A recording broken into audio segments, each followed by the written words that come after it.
நோக்கியான்னு சொன்னா உங்களுக்கு என்ன ஞாபகம் இருக்கும்? ஒரு காலகட்டத்தில் மொபைலோட மொத்த மார்க்கெட்டையும் தன்னோட கையில வச்சிருந்தவங்க தான் இவங்க. ஆனா ரீசெண்ட் டைம்ஸ்ல சுத்தமா காணாம போயிட்டாங்க.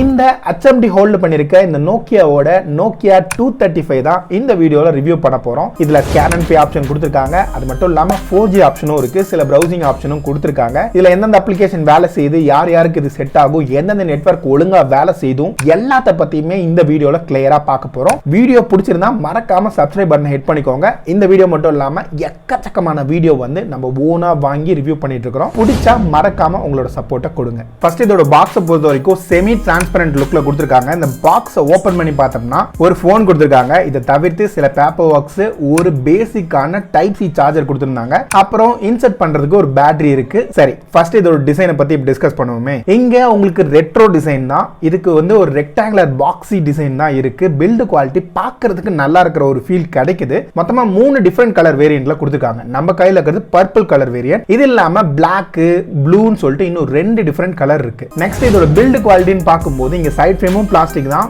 பேக்கும் பிளாஸ்டிக் தான். சைட் ஃப்ரேம்னா இதை எடுத்துட்டு பாத்தீங்கன்னா உங்களுக்கு பிளாஸ்டிக் பில்ட் தான். இங்க பட்டன்ஸ் நல்லா கிளிக்கியா இருந்தாலும் இதுல ஒரு பஞ்சாயத்து இருக்கு. இதை பின்னாடி டிஸ்கஸ் பண்ணுவோம். அப்புறம் பேக்ல கேமரா கொடுத்திருக்காங்க. கீழே ஃபிளாஷ் லொகேட் ஆயிருக்கு. அப்புறம் உங்களோட யூனிக்கான பிராண்டிங், அப்புறம் இப்போ ஓன் பண்ற கம்பெனியோட நேம்.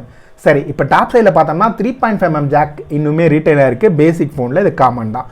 பாட்டம் சைடில் பார்த்தோம்னா டைப் சி போர்ட் இருக்கு. இது வந்து காமன் கிடையாது.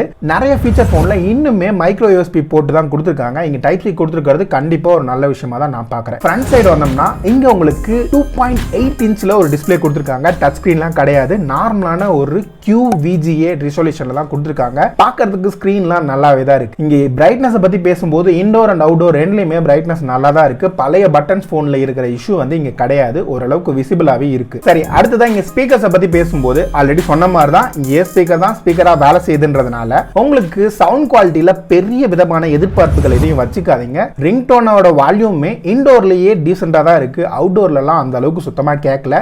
வைப்ரேஷன் மோடு வச்சிருக்கீங்கன்னா உங்களுக்கு நல்லாவே கால் சவுண்டு வைப்ரேஷனோட சேர்ந்து வரும். அடுத்தது 3.5mm ஜாக் வழியா நீங்க ஒரு சாங்கை கேட்கும்போது அதோட குவாலிட்டி ரொம்பவே நல்லாவே இருக்கு. நான் IMல இதை செக் பண்ணி பார்த்துருந்தேன். இதோட சவுண்ட் குவாலிட்டி சூப்பராக இருக்கு. அடுத்ததாக உங்களுக்கு வயர்லெஸ் FM கொடுத்துருக்காங்க. இதில் நீங்கள் ஒரு 3.5mm ஜாக் வழியாக ஒரு ஹெட்ஃபோன் கனெக்ட் பண்ணுறீங்கன்னா இதோட குவாலிட்டி இன்னும் நல்லா இருக்கும். அது இல்லாமல் அவுட் ஸ்பீக்கர் வழியாகவும் இதோட குவாலிட்டி ஓரளவுக்கு டீசெண்டாக இருந்துச்சு. அப்புறம் காலிங் எக்ஸ்பீரியன்ஸை பற்றி பேசும்போது உங்களுக்கு ஜியோ 4Gல வாய்ஸ் ஓவர் LTE சப்போர்ட்டும் இருக்கு. ஏர்டெலோட 2G, 3G, 4G எல்லா விதமான நெட்வொர்க்கும் இங்கே ஒர்க் ஆகுது. வடஃபோன் நான் பர்சனலாக செக் பண்ணி பார்க்கல. ஆனால் மற்ற 2 நெட்வொர்க்குமே காலிங்னு பார்க்கும்போது ரொம்பவே நல்லாவே வேலை செஞ்சிச்சு. பெரிய அளவுக்கான கால் ட்ராப்லாம் ஃபேஸ் பண்ணல. இப்போ உங்களுக்கு நெட்வொர்க்ஸை பற்றி பேசும்போது மொத்தமாக இந்த ஃபோனில் நிறைய நெட்வொர்க் பேண்ட்ஸ் கொடுத்துருக்காங்க. 2Gல மொத்தமாக 3 விதமான பேண்ட் சப்போர்ட் பண்ணுது. 3Gலையும் 3 விதமான பேண்ட் சப்போர்ட் பண்ணுது. 4Gல 8 பேண்ட் கொடுத்துருக்காங்க. காமனா ஒரு 1000 ரூபாயிலிருந்து 4000 ரூபாய் பிரைசிங்ல வர ஃபீச்சர் ஃபோன்ல அதிகபட்சமா 3ல இருந்து 4 4G பேண்ட் தான் கொடுப்பாங்க. இதுல நிறையவே கொடுத்துருக்காங்க. ஸோ பேசிக்கான காலிங் எக்ஸ்பீரியன்ஸ்ல பெரிய விதமான பிரச்சனைகள் இதுல இருக்கக்கூடாது. ஆக்சுவலா நீங்க டேட்டா யூஸ் பண்ணும்போது அந்த ப்ராப்ளம் இருக்கக்கூடாது. ஆனா இதுல இருக்கு. அதையுமே பின்னாடி டிஸ்கஸ் பண்ணுவோம். அப்புறம் இந்த போன்ல உங்களுக்கு வைஃபை சப்போர்ட் கிடையாது, ஹாட்ஸ்பாட் சப்போர்ட்டும் கிடையாது. அதனால இன்னொரு போன்ல இருந்து உங்களால டேட்டாவை இதுக்கு டிரான்ஸ்ஃபர் பண்ணி யூஸ் பண்ண முடியாது. இதுல இருந்தும் எந்த நெட்டையும் ஆன் பண்ணி இன்னொரு போனை கனெக்ட் பண்ண முடியாது. சரி, ஓகே. இப்போ அடுத்ததா ஸ்டோரேஜை பத்தி பேசும்போது இங்க உங்களுக்கு 2000 கான்டாக்ட்ஸ் வரலையும் ஸ்டோர் பண்ற ஆப்ஷன் போன்ல கொடுத்துருக்காங்க. அது மட்டும் இல்லாமல் 64 MBக்கான ரேமும் 128 MBக்கான ஸ்டோரேஜும் கொடுத்துருக்காங்க. எல்லாம் இப்போ ஜிபியில் போயிட்டு இருக்கோம். ஆனால் இதில் உங்களுக்கு MBயில் தான் கிடைக்கும். ஆனால் ஃபிசிக்கல் ஸ்டோரேஜ்னு பார்த்தோம்னா உங்களுக்கு 11 MB தான் அவைலபிளாக இருக்கு. நீங்கள் ஒரு SD கார்டு யூஸ் பண்ணுறீங்க அப்படின்னா உங்களால் 32 GB வரையும் எக்ஸ்டெண்ட் பண்ணிக்க முடியும். அடுத்ததான் முக்கியமான ஏரியாவுக்கு இப்போ வரப்போகிறோம். இங்கே பேட்டரியை பொறுத்த வரைக்கும் 1450 mAh பேட்டரி கொடுத்துருக்காங்க. ரொம்பவே ஸ்லிம்மான பேட்டரி தான் இதில் இருக்கு. அது மட்டும் இல்லாமல் இதை சார்ஜ் பண்ணுறதுக்கு 2.5 வாட் டைப் C to அடாப்டரோட சேர்ந்த ஒரு சார்ஜர் கொடுத்துருக்காங்க. இது சார்ஜ் ஆகிறதுக்கு ஒரு 2 மணி நேரம் வரலியமான டைம் சாலிடாக எடுத்துக்கும். அடுத்தது இங்கே பேட்டரி லைஃப்னு பார்க்கும்போது நீங்கள் 1 நாள்லேருந்து 2 நாள் ஹெவியாக நீங்கள் காலிங்லாம் பேசுனீங்கன்னா எதிர்பார்க்கலாம். அதுக்கு மேலே பெரிய பேட்டரி பேக்கப் இந்த ஃபோன்லேருந்து உங்களுக்கு கிடைக்காது. அடுத்தது இங்கே சாஃப்ட்வேர்ஸை பற்றி பேசும்போது Symbian 30+ன்ற சாஃப்ட்வேர் தான் கொடுத்துருக்காங்க. இது நோக்கியால முன்னாடி யூஸ் பண்ணிட்டு இருந்தால் அதே சாஃப்ட்வேர் தான். ஆனால் UIல நிறைய டிஃப்ரெண்ட் சேஞ்சஸ் இருக்கு செட்டிங்ஸ்லாம் யூஸ் பண்ணும்போது. அடுத்ததா யூனிசாக்ல T107 ஒரு ப்ராசஸர் தான் யூஸ் பண்ணிருக்காங்க. இங்க பெரிய விதமான லாக் இல்லைனாலும் சில அப்ளிகேஷன் ஆக்சஸ் பண்ணும்போது கொஞ்சம் ஸ்லோவா தான் ஆக்சஸ் ஆகுது. அது ஒரு பஞ்சாயத்தா தான் இருக்கும். அப்புறம் இங்க சாஃப்ட்வேர்ஸ் பத்தி பேசும்போது இன்னொரு யூனிக்கான விஷயத்தை பேசியே ஆகணும். இந்த ஃபீச்சர் போன்ல உங்களுக்கு 9 சாஃப்ட்வேர் கொடுத்துருக்காங்க. கிளவுட் ஆப்ஸ்ன்ற நேம்ல.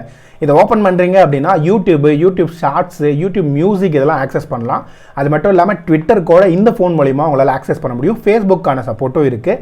அது மட்டும் இல்லாமல் கிரிக்கெட்டு, அது இல்லாமல் ஒரு சில அப்ளிகேஷன்லாம் நீங்கள் ஆக்சஸ் பண்ண முடியும். ஆன்லைன் கேம்ஸுமே ஒரு 3 கேம்ஸ்க்கான சப்போர்ட் ஆன்லைன் மூலியமாக கொடுத்துருக்காங்க. அப்புறம் நார்மல் கேம்ஸ்னு பார்த்தோம்னா ரெட்ரோ கேம்ஸான ஸ்னேக் கேம் இதில் கொடுத்துருக்காங்க.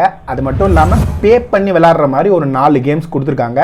அதில் உங்களுக்கு ஒரு 5 ட்ரையல் ஆப்ஷன் கொடுத்துருக்காங்க. அந்த 5 ட்ரையலும் முடிஞ்ச பின்னாடி ஒவ்வொரு கேமுக்கும் நீங்கள் ஒரு 30 ரூபாய் பே பண்ணி விளையாடுற மாதிரி இருக்கும்.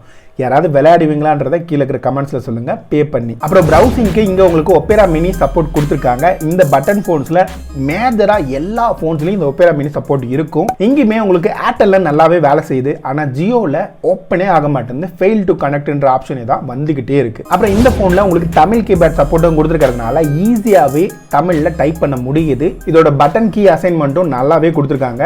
ஒவ்வொன்றிலையுமே ஒரு 3-4 தமிழ் கீபேட் கொடுத்துருக்கிறதுனால ஈஸியாகவே ஆக்சஸ் பண்ண முடியுது. ஸோ அதில் எந்த பிரச்சனையும் கிடையாது. அடுத்ததா இங்கே கேமராஸ் பொறுத்த வரைக்கும் 2 மெகா பிக்சலுக்கான கேமரா கொடுத்துருக்காங்க. ஆனால் முன்னாடி வந்த நோக்கியாவில் இருக்கிற 2 MBக்கான ரெசல்யூஷன் கிடைக்குமான்னு கேட்டால் கண்டிப்பாக இல்லை. ரொம்பவே பேசிக்கான பிக்சர்ஸ் தான் எடுக்குது. சரி, வேற எங்கே இந்த கேமரா யூஸ் ஆகுதுன்னு கேட்டோம்னா இங்கே ஜிஎஸ்பேன்ற ஒரு ஆப்ஷன் கொடுத்துருக்காங்க. இது மூலியமா உங்களால் ஸ்கேன் அண்ட் பே பண்ணிக்க முடியும். QR கோடை ரீட் பண்ணி, அது மட்டும் இல்லாமல் மொபைல் நம்பர் டைப் பண்ணி உங்களால் பே பண்ணிக்கவும் முடியும். ஸோ அது ஒரு நல்ல ஆப்ஷனாக தான் இருக்கு.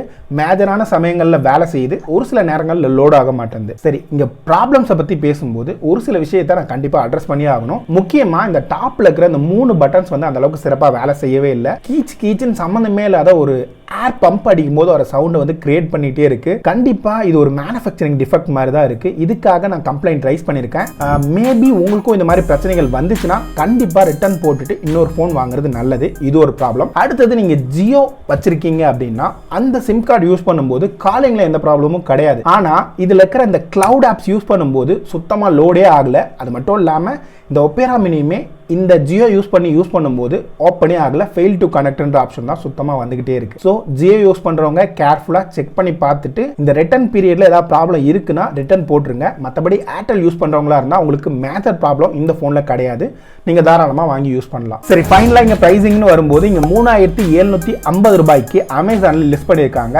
இங்க உங்களுக்கு 7 டேஸ்க்கான ரிட்டர்ன் அண்ட் ரிப்ளேஸ்மெண்ட் ஆப்ஷன் இருக்கு. நீங்க சரியான கன்சர்ன் ரைஸ் பண்றீங்கன்னா அதை வெரிஃபை பண்ணிட்டு உங்களுக்கு ரிப்ளேஸ்மெண்ட்டோ இல்ல ரிட்டர்னோ ரீஃபண்டோ கொடுக்கறதுக்கான வாய்ப்புகள் இருக்கு.